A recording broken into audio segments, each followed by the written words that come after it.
Alamin na natin ang latest sa showbiz mula sa ating beshi ng bayan, Jaiho.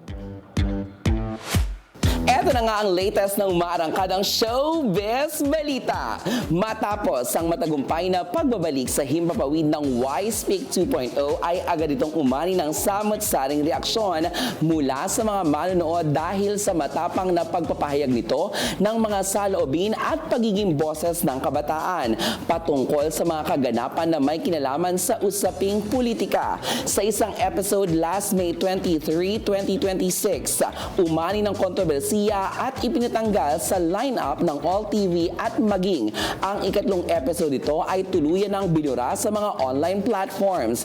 Ano nga kaya ang masasabi ng aktor at isa sa mga host nito na si Elijah Canlas? Alamin ang lahat ng detalye dito lang sa Joy Hot Exclusives. Sa naganap na pagpapadaw ng isa sa kanilang mga naging episodes ng programang Why Speak 2.0 bilang host, ano nga ba ang masasabi ni Elijah Canlas dito? Nakakalungkot. Lahat kami, nalungkot kami sa nangyari. Pero it just goes to show na kung gaano kalakas yung show, right? Kung gaano kaimportante yung mga ganitong bagay. Kasi when you speak truth to power, some people get scared. Bilang mga aktor, agad nating inalam kung hindi ba natatakot sa pagpapahayag sina Elijah, lalo pat may tapang ang pagpapahayag nila ng kanilang mga saloobin sa programa.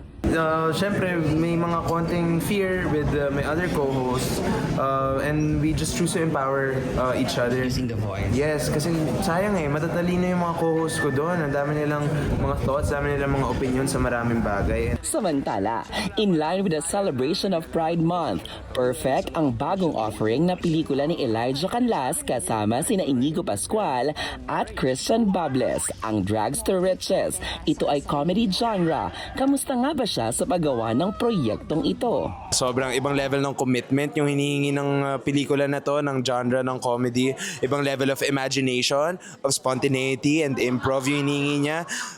And feeling ko, na-sharpen ko naman yung tools na yun while working on this film. At yan na muna ang latest sa mundo ng showbiz. Ako nga po ang resident karangkada ninyo pagdating sa mga hottest and exclusive ganap sa mga paborito nyong artista. Ang nag-iisang beshi ng bayan para sa Joy Hot Exclusives, balik sa inyo.